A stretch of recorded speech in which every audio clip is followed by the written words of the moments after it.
November 3rd, 1960. A young waitress named Sarah Mitchell spilled hot coffee all over Elvis Presley's shirt at a Las Vegas restaurant. What happened in the next 20 minutes changed her entire life and showed why Elvis was royalty not just in music, but in character. Las Vegas in November 1960 was experiencing its usual controlled chaos. Elvis was in town performing a series of concerts, and the International Hotel restaurant where he often ate breakfast had become accustomed to his presence. The staff had been briefed. Be professional. Don't make a fuss. Treat him like any other customer, even though he absolutely wasn't like any other customer. Sarah Mitchell was 18 years old and had been working as a waitress for exactly 6 weeks. She'd graduated from high school that spring with excellent grades and dreams of becoming a teacher, but her family couldn't afford to send her to college. Her father had died 2 years earlier, leaving her mother to raise Sarah and her 3 younger siblings on a seamstress's salary. Sarah's paycheck from the restaurant, meager as it was, helped keep food on the table and clothes on her siblings' backs. College felt like an impossible dream. Sarah had been accepted to the University of Nevada with a partial scholarship, but even with financial aid, the remaining costs were beyond what her family could manage. So instead of studying education like she'd planned, Sarah was serving eggs and coffee to tourists and performers, trying to not think too much about the future she'd had to give up. That November morning, Sarah was exhausted. She'd worked a double shift the day before, then stayed up late helping her youngest sister with a school project. She'd gotten maybe 4 hours of sleep before dragging herself back to work for the breakfast shift. When Elvis Presley walked into the restaurant with 2 members of his entourage, Sarah felt her stomach drop. She'd waited on famous people before. Las Vegas was full of them, but Elvis was different. Elvis was the biggest star in the world, and the senior waitresses, the ones who'd been there for years and knew how to handle high-profile customers, all suddenly became very busy with other tables. The manager pointed at Sarah, "You, table 7, and don't screw it up." Sarah walked over to Elvis's table, her hands already shaking slightly. She was starstruck and terrified and desperately trying to appear professional. "Good morning," she managed to say, her voice only shaking a little. "Can I get you gentlemen some coffee?" Elvis looked up at her and smiled, that famous smile that had made millions of girls scream. "Coffee would be great, thank you." Sarah poured coffee for Elvis and his companions, managed to take their breakfast orders without dropping her notepad, and escaped back to the kitchen feeling like she'd just survived something harrowing. "You're doing fine," one of the cooks said, noticing her frazzled expression. "Just breathe. He's just a person." But he wasn't just a person. He was Elvis Presley. And Sarah was running on 4 hours of sleep with hands that wouldn't stop shaking. When the food was ready, Sarah carefully loaded the plates onto her tray. 3 orders of eggs, bacon, and toast. She'd carried much heavier trays than this. She could do this. She would do this. She made it all the way to table 7 without incident. She set down the first 2 plates perfectly. And then, as she was reaching across to place Elvis's plate in front of him, the exhaustion and nerves and lack of sleep all caught up with her at once. Her foot caught on the chair leg, the tray tilted, and an entire pot of hot coffee, fresh from the kitchen and still steaming, poured directly onto Elvis Presley's white shirt. For a moment, time seemed to stop.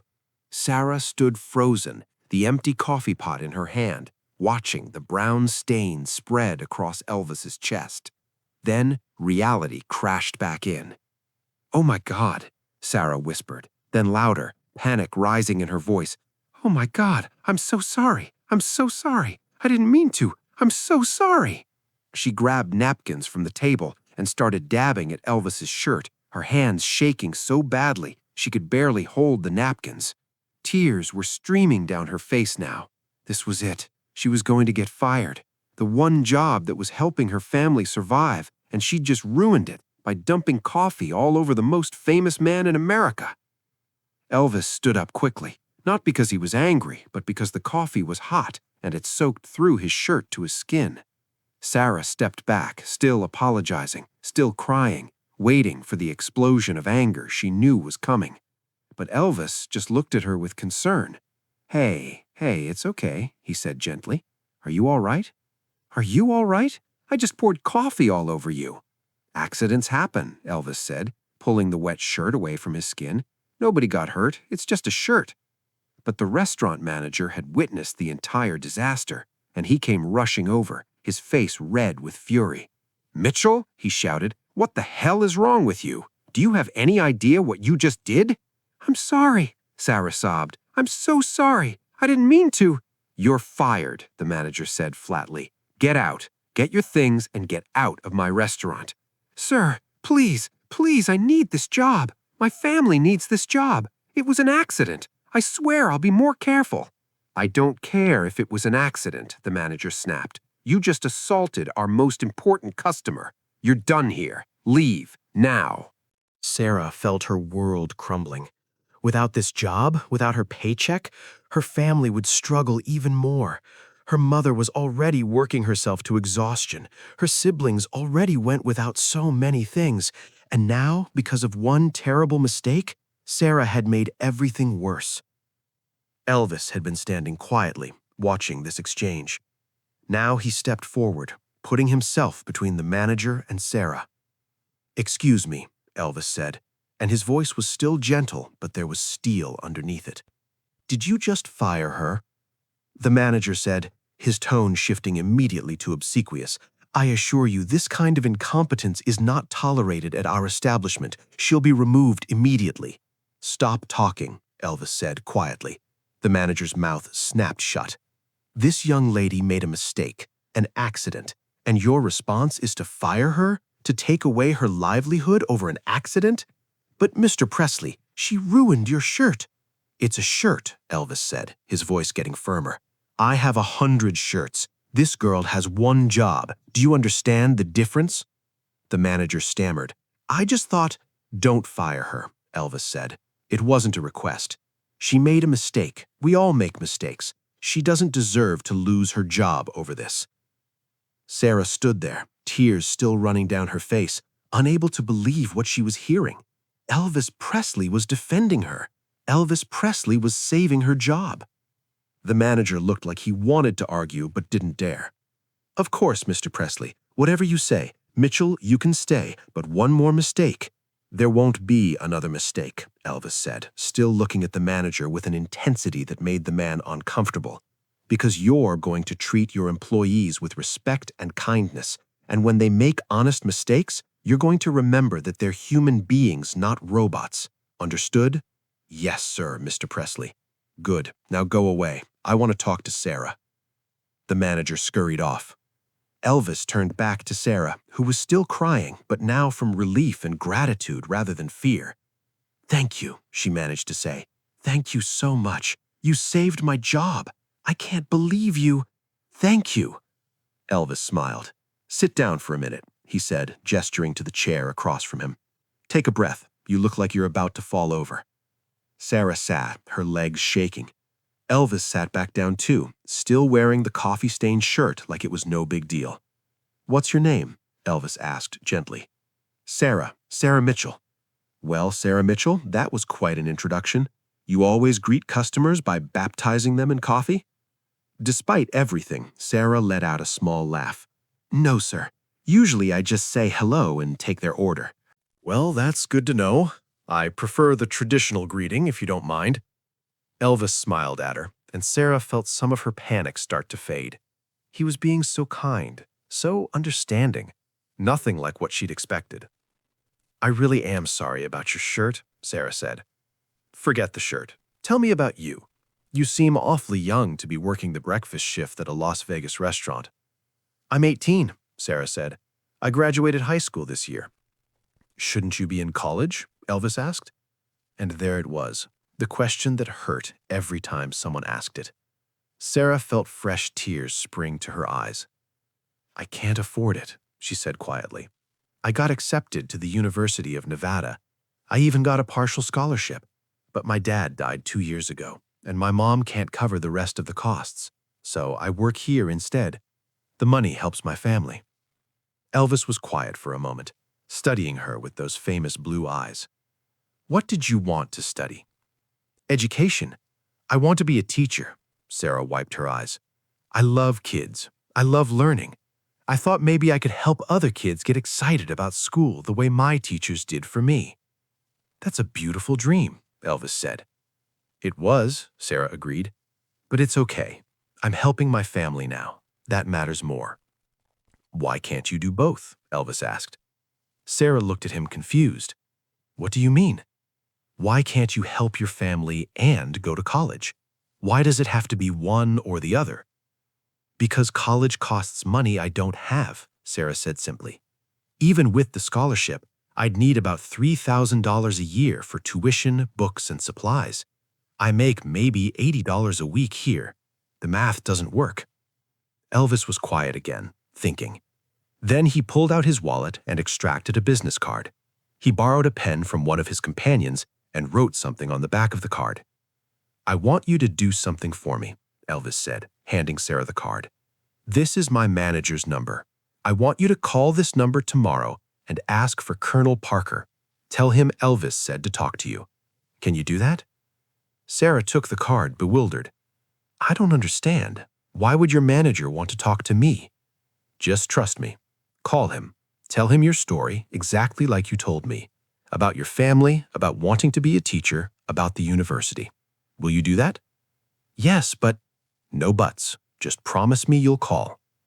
"I promise," Sarah said, still completely confused, but willing to do whatever Elvis asked. Elvis stood up, still wearing the stained shirt. "Good. Now I need to go change into something that doesn't smell like coffee. But Sarah, everyone deserves a chance to chase their dreams. Everyone. Don't forget that."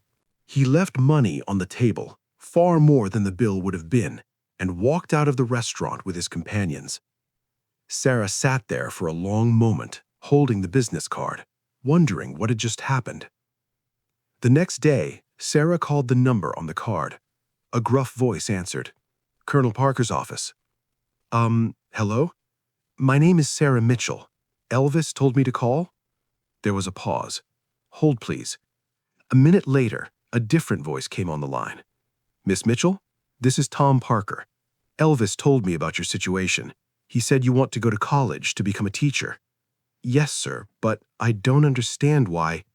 "Elvis has instructed me to establish a fund to cover your college expenses, tuition, books, supplies, living expenses if needed.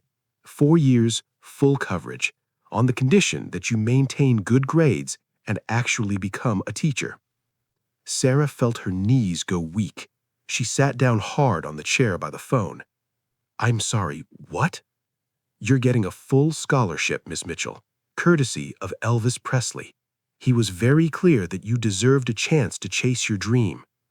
Sarah started crying again, but this time they were tears of pure joy and disbelief. "Is this real? This is really happening?" "It's really happening. We'll need some paperwork from you, information about the university, that sort of thing. But yes, Miss Mitchell, you're going to college." When Sarah told her mother that evening, they both cried. When she told her siblings, they screamed with excitement. When she told her co-workers the next day, several of them cried too. Sarah enrolled at the University of Nevada in January 1961. She studied hard, maintained excellent grades, and graduated in 1965 with a degree in education. She became a teacher, just like she'd dreamed, teaching elementary school in a low-income neighborhood in Las Vegas. Over the years, Sarah tried several times to thank Elvis personally. She wrote letters that went unanswered, probably lost in the mountains of fan mail Elvis received. She went to his concerts and tried to get backstage, but never made it through the security. Finally, in 1974, Sarah wrote a letter that somehow made it through. In it, she thanked Elvis for changing her life, told him about the children she was teaching, explained how his kindness had rippled out to affect hundreds of students who benefited from having her as their teacher. She received a brief note back, just a few lines in Elvis's handwriting. "Sarah, I'm glad you became a teacher. The world needs more people like you. Remember what I said. Everyone deserves a chance. Now you're giving other kids their chance. That makes me proud. Keep doing good. Elvis. Sarah kept that note for the rest of her life. She had it framed and hung in her classroom, and whenever a student asked about it, she'd tell them the story of the day she spilled coffee on Elvis Presley, and he responded by changing her entire life. The story became something of a legend in Las Vegas. Other people who'd worked at that restaurant told and retold it. Whenever someone talked about Elvis's generosity, Sarah's story would come up. What made the story powerful wasn't just that Elvis had paid for college for a stranger. Lots of wealthy people donate to education. What made it powerful was the moment before, when Elvis had stood up to the manager and defended Sarah's dignity, when he'd insisted that a mistake didn't define her worth as a person, when he'd taken the time to ask about her dreams and then done something concrete to help her achieve them. He didn't just give me money, Sarah would say in interviews later in life. He gave me hope. He saw me not as a clumsy waitress who'd ruined his shirt, but as a person with potential, with dreams worth supporting. That's what changed my life.